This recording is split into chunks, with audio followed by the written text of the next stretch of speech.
In the summer of 1944, Normandy was torn apart by the sound of artillery and the smell of burning oil. 6 weeks after D-Day, American armored divisions had advanced deep into the Bocage region, where every earthen wall and hedge became a natural trap for tanks. On the map, Eisenhower saw the front line moving more slowly than any prediction had indicated. On the ground, Sherman crews were colliding with what they called the German steel ghost. It was the Panther, the Wehrmacht's new main battle tank, designed to destroy every armored vehicle the Allies possessed, according to the U.S. Army Ordnance Report. By June 1944, 38% of German tanks on the Western Front were Panthers, a ratio never anticipated by U.S. intelligence. The Panther's frontal armor was 80 mm thick, sloped at 55 degrees, giving it the effectiveness of 140 mm of flat steel. Each shot from its 75 mm quick-2 gun could penetrate a Sherman's armor at over 2,000 meters, while American shells bounced off like faint sparks. In the first battles near Caen, Sherman losses were so high that many units believed they were being ambushed by Tigers. A report from the 2nd Armored Division noted, "Rounds hit the Panther's head several times, flashes appeared, but it kept coming." The difference lay not in willpower, but in physics. The 75 mm M3 gun, the standard armament on most Shermans, could only penetrate 88 mm at 1,000 meters under perpendicular conditions.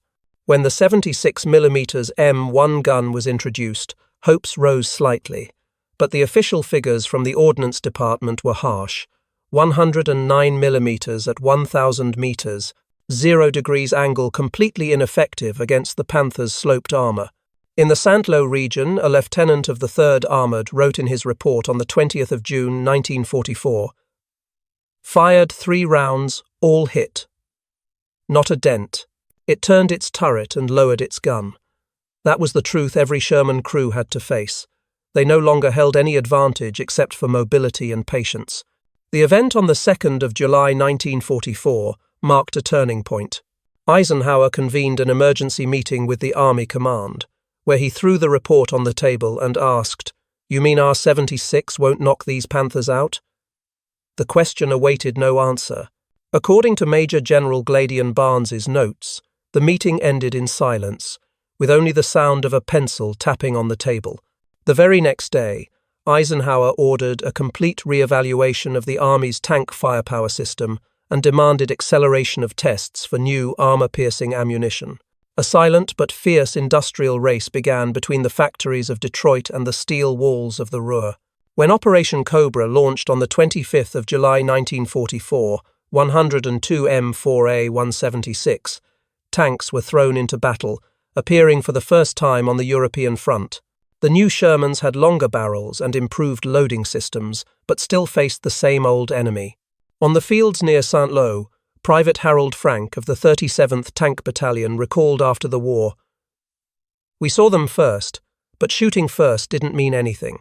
A 76 mm shell left the barrel, struck the center of the enemy turret, and bounced off like a pebble against glass. 2 seconds later, the Panther's 75 mm gun fired back. The Sherman burst into flames, smoke curling above the hedgerows. Technical specialists at the front reached the same conclusion.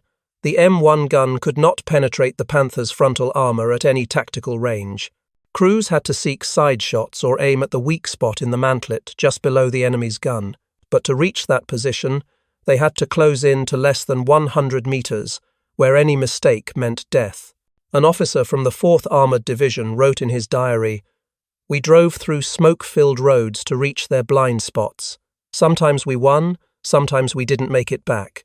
For Eisenhower, this meant that Operation Cobra was unfolding with tank units fighting under disadvantageous conditions. He wrote in a memorandum to Washington on July 28, "The Sherman is a fine tank, but it is meeting a wall of steel that our gunners cannot yet break." This message, according to National Archives Record Group 338, was sent directly to the U.S. Army Ordnance Department, where engineers began discussing the concept of a special high-velocity round. In the steel workshops of Aberdeen, the same question was repeated hundreds of times. How could a medium gun defeat an enemy 1.5 times heavier? On the battlefield, the answer had yet to arrive. Shermans kept moving metre by metre through rain and smoke, while Panthers stood on high ground, firing from concealed forest positions. Casualty rates grew thicker in the reports. Near Caumont, the 3rd Armoured lost 12 tanks within an hour, destroying only 2 enemy targets. The balance of steel tilted toward Germany not because they had more, but because every shot they fired counted twice as much. By the end of July, the Allies maintained their momentum, but at the cost of hundreds of Shermans left scattered across the French fields. In frontline repair depots, long rows of pierced turrets were lined up, annotated with firing angles, penetration depths, and crack widths, all in an effort to understand why their shells were too weak. And across the Atlantic, laboratories began circling a new idea, a strange type of ammunition that could turn the 76mm gun from something that fought to endure into something that fired to kill. That backdrop, marked by the brutal gap between firepower and faith, was the starting point of a technical revolution that would change the entire course of tank warfare in Europe. And in that silence, the Shermans waited for science to catch up. Since the spring of 1942, in the laboratories of U.S. Army Ordnance, a project named T4, was initiated to produce a projectile capable of altering the balance of power between gun and armor, an effort the engineers called a change to the structure of impact energy. Many internal reports, for example, Ordnance technical reports, recorded that the Americans early understood a simple but crucial fact, that increasing muzzle velocity and concentrating mass into a small core could overcome the limits of conventional cast steel. That was the starting point of the hardened core idea, and that is where HVAP began. In terms of construction, the most prominent prototype in the research series was what later became known as the M93, the standardized version of the T4 project. The M93 consisted of a tungsten-carbide core weighing about 0.8 kilograms, encased in a light aluminum body, terminated by an aerodynamic cap designed to reduce velocity loss upon leaving the barrel. This design differed in essence from traditional steel alloy armor-piercing rounds, in that it shifted the game from total mass to the local density of impact energy. When a 76mm gun fired an M93 round, the muzzle velocity reached approximately 1.036 meters per second, about 244 meters per second higher than the standard M62. That increase in velocity was not an aesthetic number, it was a quantum leap in penetration capability. Laboratory test results were clear and hard. Under standard test conditions with a 10-degree obliquity, the M93 achieved a penetration of about 160 millimeters at a distance of 914 meters, that is to say, 1 yards. Continued testing indicated that at a combat range distance of roughly 1 meters, the projectile could penetrate the mantlet, that is, the gun and turret trunnion protection, with actual thicknesses varying around 100 to 120 millimeters across several Panther variants. Those figures, recorded in Ordnance test minutes, suggested a strategic consequence. A small projectile, if fast enough and hard enough, could render supposedly impregnable targets vulnerable at key points. However, material mechanics always has two sides. Tungsten-carbide, the core material of the M93, has very high density and hardness, but is also very brittle compared to ductile steel. In the test reports, it was warned that the tungsten core tended to fracture or shatter if the impact velocity fell below a certain level. The threshold ordnance identified lay around 2.3 to 2.5 feet per second, equivalent to about 701 to 762 meters per second. When impact velocity fell below that threshold, the probability of core failure increased sharply. Apprenti penetration effectiveness dropped abruptly. That made the M93 a highly potent tool in the high-velocity regime, but not a miracle at all ranges. Ballistic trajectory analysis clarified the picture further. A muzzle velocity of 1.036 meters per second allowed the M93 to retain sufficient energy at close to medium ranges, meaning in situations where the gunner could aim at the mantlet or the flank of a turret, the probability of penetration remained high. But when the target was the front glacis sloped at 55 degrees, with an equivalent thickness of 80 millimeters on the sloped plate, the physical geometry caused most subcaliber projectiles to deflect or fragment because the high impact angle increased ricochet effects. In other words, the M93 changed the equation rather than erased it, allowing exploitation of the design weak points of the enemy tank rather than conquering every surface of armor. The transition from laboratory to proving ground showed that lessons learned were not always convenient. Trials at Aberdeen and at firing ranges in Britain provided reconfirming data. When fired at Panther armor at favorable angles and within distances under 1 meters, the penetration rate was high, with collateral reactions often being ammunition compartment, detonation, or turret structural failure. When fired at high obliquity or long range, the tungsten core repeatedly cracked, sometimes shattering on the armor surface, leaving a dent but not deep penetration. Engineers noted that tactical application was mandatory. The round could not be used as a standard round in all circumstances. Alongside the prototype, technical reports also recorded experiments related to projectile assembly to reduce the risk of core fracture. They tested many types of jackets, adjusted the material ratios of the aluminum casing, and changed nose geometry to maintain maximum velocity longer during the initial flight. Every small adjustment was measured carefully, and every step forward was paid for in time and resources. Within ordnance, meeting notes often ended with simple, practical lines such as "keep testing" or "document failure modes," as a reminder of the humility of science before the battlefield. When the preliminary conclusions were released to field commanders, the reaction was both hopeful and cautious. A gun crew officer wrote in his log that upon seeing the M93 specimen, his first impression was a gleaming needle, like the point of a question, and he understood that the answer to the tactical question would not come from courage alone, but from understanding velocity, firing angle, and the target's weak points. In those terms, the T4 project was not merely an invention, it was a test of the relationship between physics and strategy, between impact mechanics and decisions in the trench. And in the quiet of the test range, the problem was no longer abstract. It was a number on a chart, and numbers, unlike courage, could be engineered. From 1943 to early 1945, a silent race took place behind the front lines, where rare materials became strategic weapons. Tungsten, or wolfram, was the heart of every armor-piercing projectile project and of all industries that required extreme mechanical durability. According to wartime mineral production reports, pre-war China supplied about 36% of the world's tungsten, equivalent to approximately 10,000 tons of ore in 1944. This figure appeared alongside mineral survey reports sent to Washington and London. That information was more than a statistic. It determined who could experiment, who could produce, and who would hold the advantage on the battlefield in the coming months.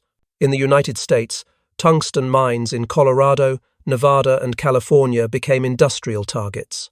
Reports from mineral agencies recorded intensified extraction and refining efforts, yet demand far outstripped any short-term expansion capacity. Tungsten was not only a raw material for shell cores, it was also vital for machine-cutting tools, aircraft engine components, and steel hardening processes. In material allocation meetings, the Ordnance Department had to compete for quotas with the aviation industry, offering the cold explanation that while one aircraft engine part might save 100 pilots, a depot of special ammunition could save an entire armored unit.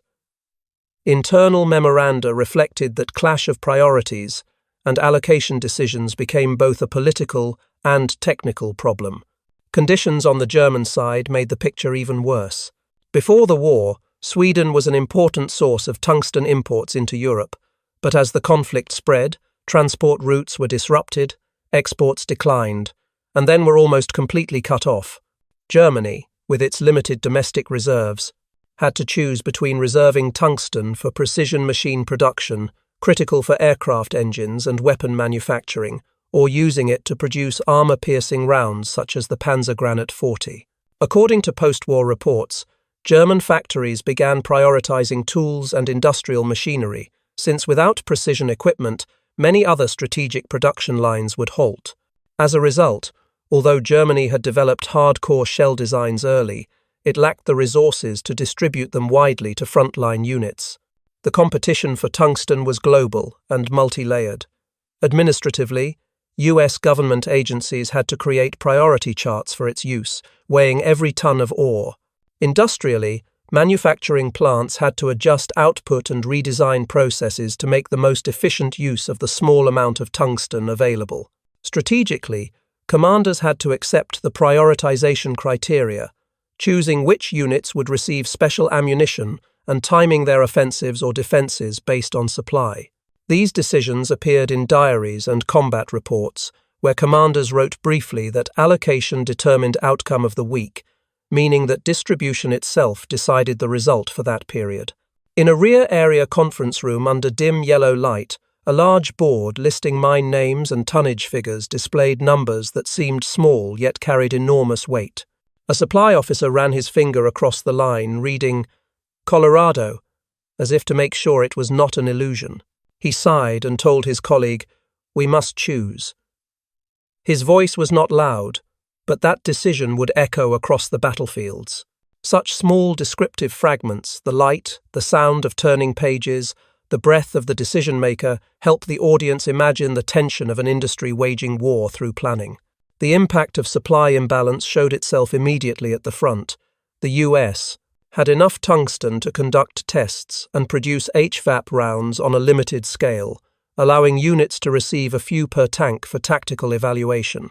Germany, by contrast, though having comparable or even earlier technology in research, could not distribute it widely. The result was that technology alone no longer determined victory or defeat. The ability to place that technology in the hands of the fighting crews did. This marked a crucial shift. War was not measured only by blueprints or design, but by the ability to deliver materials to the gun barrel. Deeper geopolitical consequences also emerged. Control of ore sources became a diplomatic and military objective, driving efforts to protect transport routes, negotiate with neutral countries, and seek alternative supplies. Post-war reports noted that material competition forced all sides to innovate in design, economize on raw materials, and optimize usage efficiency. At times, a small change in metallurgical processes yielded benefits greater than finding a new mine. Looking back at the period from 1943 to early 1945, the picture is clear. Tungsten was one of the strategic choke points of the tank war. According to contemporary mineral assessments, China and new American sources provided enough input for testing and limited production, but not enough to make HVAP standard ammunition for every tank. This made the battlefield a place where science met material limits, and where decisions about resources could alter the fate of an entire offensive. In that atmosphere, American engineers and commanders understood that they were engaged in a calculated game, where every ton of tungsten, every round, and every allocation decision helped write the next chapter of the war. And in that scarcity, strategy was forged. In July 1944, when battlefield reports from Normandy forced a confrontation with reality, manufacturing plants in the United States received orders to shift from testing to production. According to the Ordnance Department Handbook, the initial startup produced a series of limited but symbolically significant batches. July recorded 1,000 rounds of the 3-inch type shipped out for field trials. The following August saw 1,000 rounds for 76mm guns, and September added another 1,000 rounds for the same caliber. These figures were not a leap, but an assertion that the idea could be translated into the shop floor, albeit at a very modest scale. The factory was not an empty entity. It was a chain of technical and administrative decisions, from machining the tungsten-carbide cores, plating the aluminum jackets, to assembling the aerodynamic caps and performing standard strength tests. Each operation was measured every time. Technical documents kept at Aberdeen describe the impact inspection procedure, where the conveyor stopped for a technician to read the muzzle velocity gauge, check the core mass, and sign the acceptance log. Against the background of machines, sometimes an engineer would straighten, touch a freshly completed round, and whisper, "This is the one we needed." His voice part elated, and part aware that a new complex sequence had only just begun. Increasing capacity was not simply running machines faster, but changing the entire supply system. To meet demand, in November 1944, capacity rose to about 5,000 rounds per month, then by early 1945, reached about 7,000 rounds per month. That expansion required more dies, more ore, more grinding equipment, and most importantly, a skilled workforce. An action order from the War Production Board was recorded plainly: prioritize tooling and workforce training for HVAP production, indicating that hardened core round manufacture could not be separated from national industrial policy. The increase in output brought new logistical problems. Rounds from Midwestern plants had to be crated, shipped by rail to ports, and then loaded onto ships crossing the Atlantic. At times, rails were congested, cargo ships delayed, and a delayed convoy caused a frontline unit in Britain to wait weeks. According to ordnance shipment logs, transportation correspondence shows some deliveries were fragmented, part being used for tank destroyers, and the remainder cautiously allocated to Sherman battalions prioritized for testing. Deciding who received the specialized rounds was a high tactical decision, and the logistics corridor soon became a determinant of battlefield advantage. Distribution statistics presented a blunt reality. On average, each Sherman in Europe was issued about 5 HVAP rounds, a number that made commanders both hopeful and wary. A company of 17 tanks, by organizational standard, would have roughly 85 rounds to use. That figure was enough for a few decisive engagements, but not to sustain large-scale combat. Therefore, traditional priorities were applied. Tank destroyers often received a greater share than Shermans, since their primary mission was to defeat armor. That decision is reflected in distribution records for November and January, where documents specify that allocations for Unit Type A would be higher than for Unit Type B. Quality control was an indispensable part.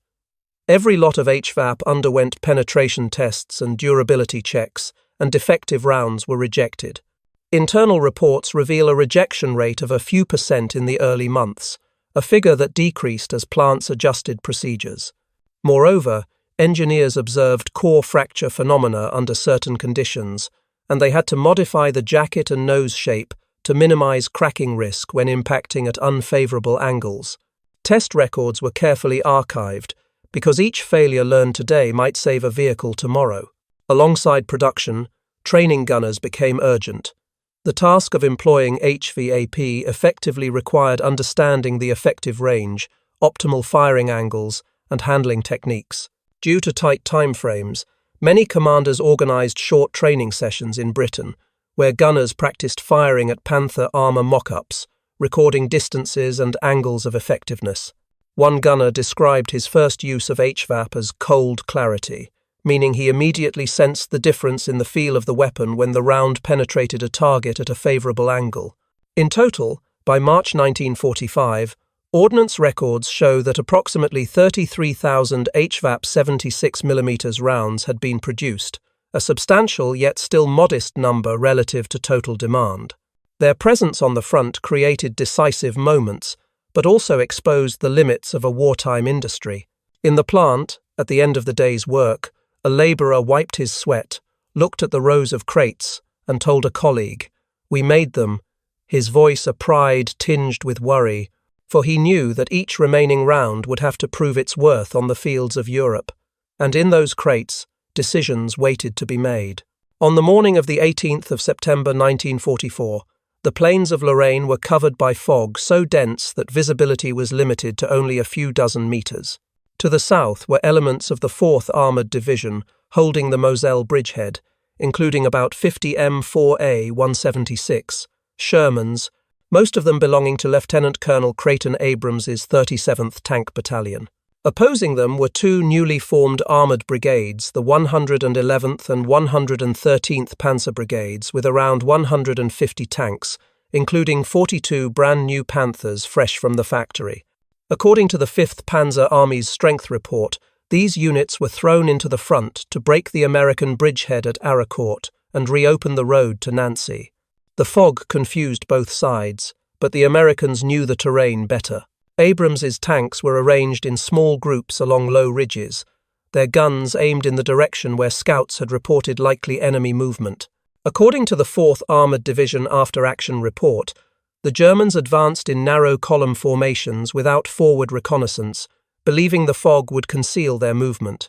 That confidence quickly turned into a trap. Around 8 a.m. on September 19, a group of Panthers from the 113th Panzer Brigade emerged from the mist near the village of Bézange-la-Petite. Captain Kenneth Lameson's C Company was waiting, each Sherman carrying 6 HVAP rounds in its racks. When the first Panther appeared at roughly 75 meters, the gunner of the Sherman booby trap fired. The HVAP round left the barrel at over 1,000 meters per second, punching straight through the Panther's mantlet and igniting the ammunition inside. A dull explosion followed, smoke and fragments bursting from the turret. Within seconds, 2 more Panthers were destroyed by the same type of ammunition. Survivors later described the impact as like being punched by a hammer made of air.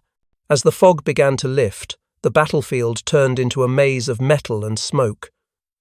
The Shermans used the rolling terrain for cover, moving between low rises and firing back. The HVAP shells showed maximum effectiveness at short range, where velocity and angle ensured penetration.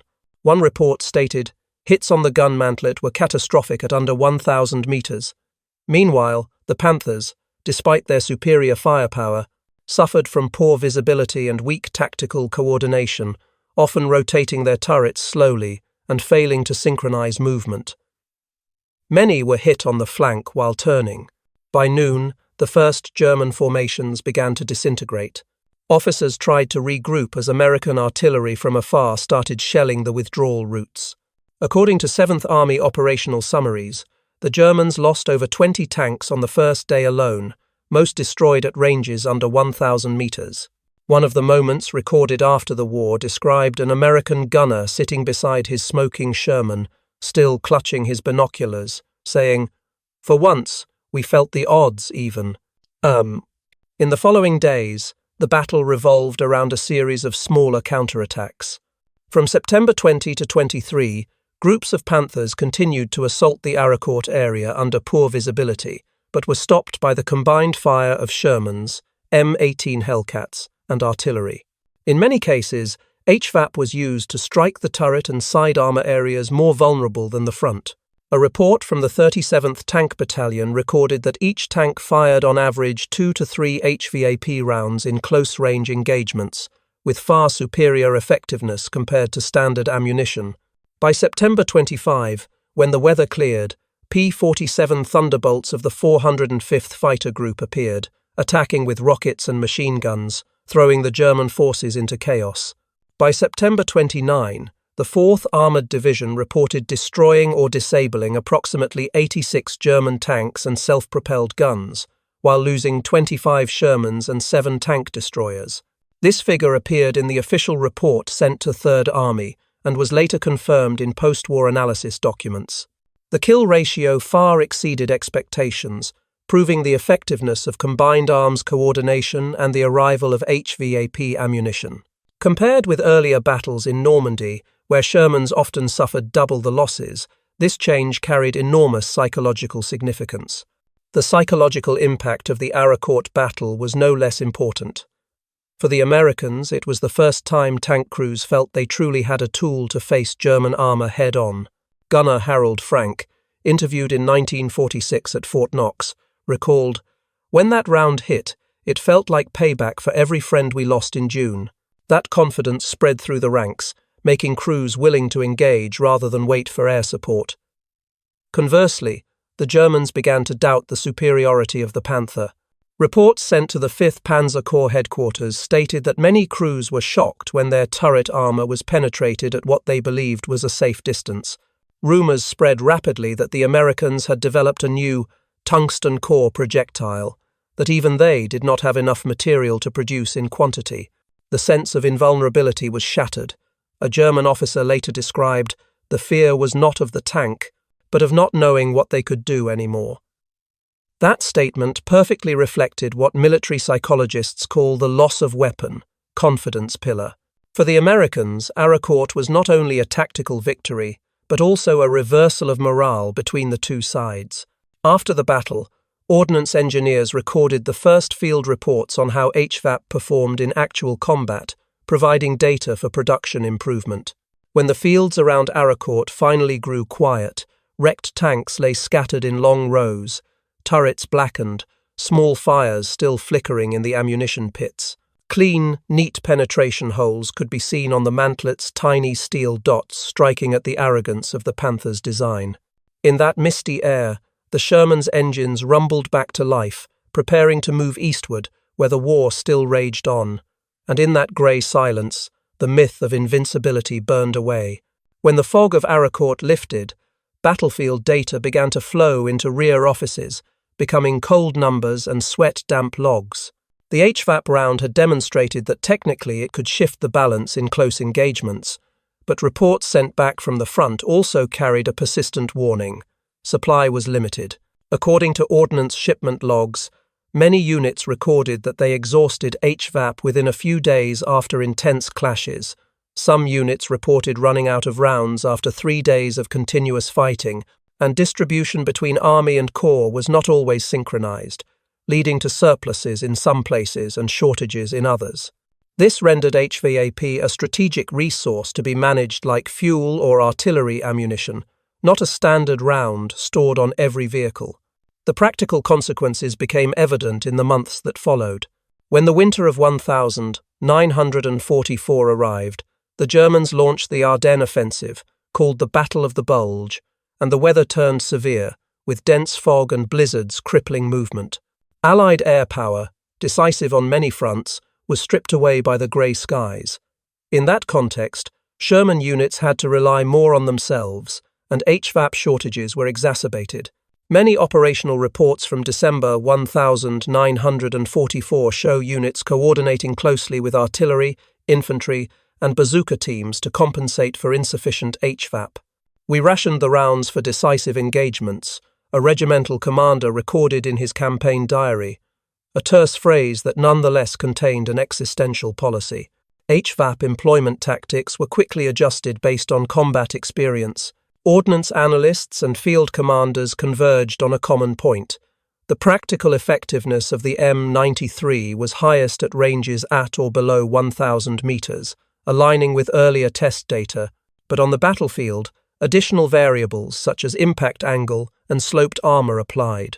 Therefore, the recommended firing rules were to aim for the mantlet, the gun protection, the vehicle's flank, or the turret hull junction at angles of about 10 to 20 degrees, positions where the armor structure was less likely to cause ricochet.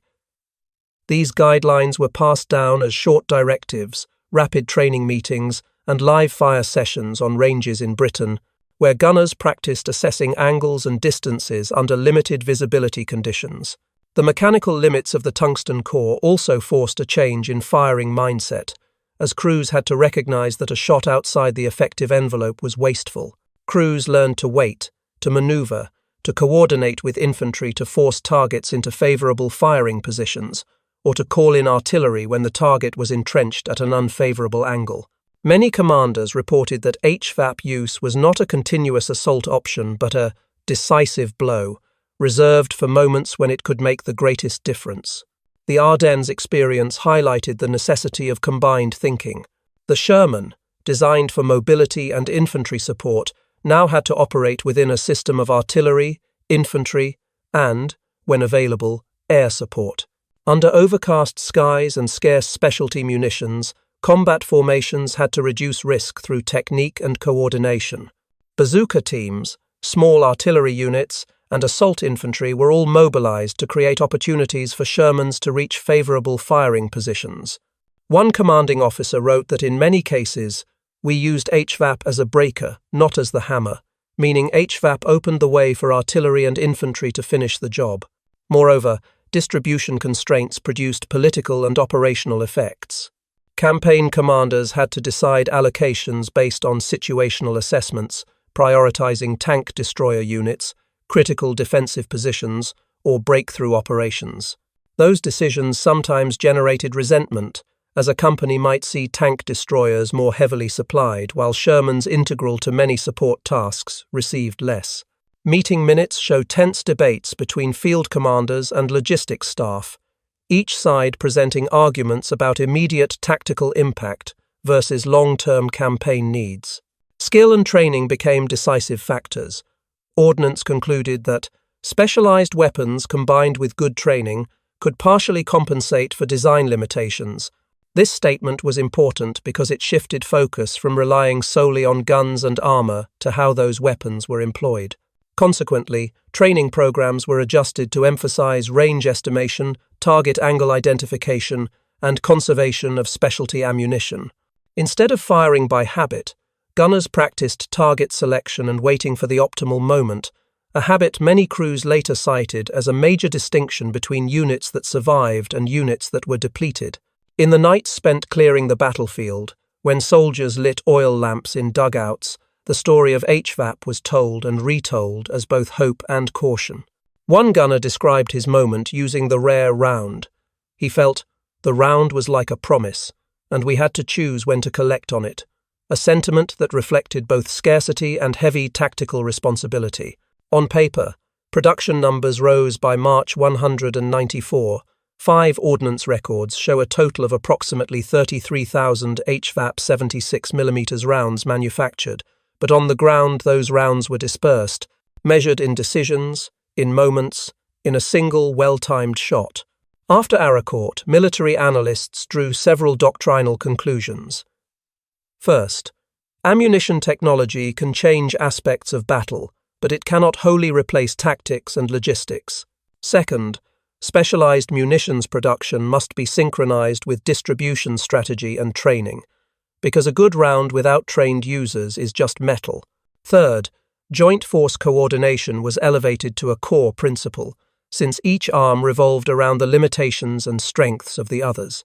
Those lessons turned into tactical directives and training curricula in late 1944 and early 1945, laying the groundwork for the later concept called firepower by ammunition. That is to say, firepower determined not only by the gun, but by the type of ammunition and its mode of employment. As spring arrived, the lessons were written into manuals and became part of combat experience. Shermans continued eastward carrying precious rounds, and each decision to use HVAP became a small piece in the larger campaign mosaic. Ordnance engineers continued to collect frontline data for improvement, commanders kept refining tactics, and soldiers kept learning to wait for the moment when a single round could make a difference. And in that waiting, the war taught them how to spend what they had wisely. When the last shots in Europe fell silent in May 1945, Sherman columns returned to the rear, bearing on their hulls the wounds of an entire technological revolution. From the Ordnance Department's summary reports, what few had recognized during the war began to appear. The change in ammunition had led to a change in thinking. Throughout 1944, American factories produced 49.324 Shermans, while Germany manufactured only 6.132 Panthers, a ratio of nearly 8-1. That figure clearly demonstrated what the battlefield had shown. Quantity combined with the right ammunition could defeat machines once thought unbeatable. No gun was permanently superior to all others, and no layer of armor could remain safe forever against advances in materials. Post-war analyses at Aberdeen and Fort Knox delved into the relationship among velocity, mass, and material, emphasizing HVAP's role as the starting point for the kinetic penetrator concept projectiles that use pure kinetic energy to defeat armor. According to the 1946 report of the U.S. Army Ballistic Research Laboratory, HVAP achieved a collision energy density twice that of conventional steel shot of the same caliber and produced clean-cut penetration on most targets at ranges under 1,000 meters. The big question after the war was no longer how to build a better tank, but how to make the projectile go faster. This shift paved the way for post-war engineering thought, as designers realized that in the contest between firepower and armor, the advantage would go to those who exploited physics rather than weight. In strategic publications released in 1948, the U.S. Army confirmed that experience with HVAP had laid the groundwork for a new generation of weapons, special core penetrators, with extremely high velocity and weight, optimized to retain energy at long range.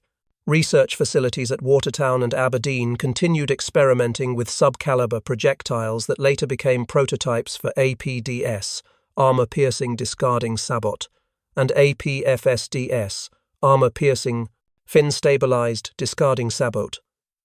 Lacking perfect material technology, they nonetheless understood the principle. Velocity is armor, meaning speed itself was armor. This phrase became a core philosophy in modern weapons doctrine. HVAP's influence did not remain on the drawing board but was retested on the battlefield in 1950 during the Korean War. When the conflict erupted, M4A3E8 Shermans, an upgraded variant with improved suspension, and the 76mm gun were deployed to the peninsula. Their opponent this time was the T-34 divided by 85. The mass-produced Soviet tank with 45mm hull front armor and a 90mm turret. HVAP rounds, once scarce in Europe, were now available in abundance because post-war tungsten production was no longer constrained. According to the 24th Infantry Division Combat Report, HVAP rounds penetrated T-34 armor at an average distance of 800 meters, detonating the ammunition or engine in a single hit. At Osan and Vaiguan, Sherman crews who had endured the European battlefields experienced the familiar sensation again. The round screamed dryly, pierced the steel, and flared in the blaze. Results in Korea reinforced US confidence in the high-velocity penetrator direction.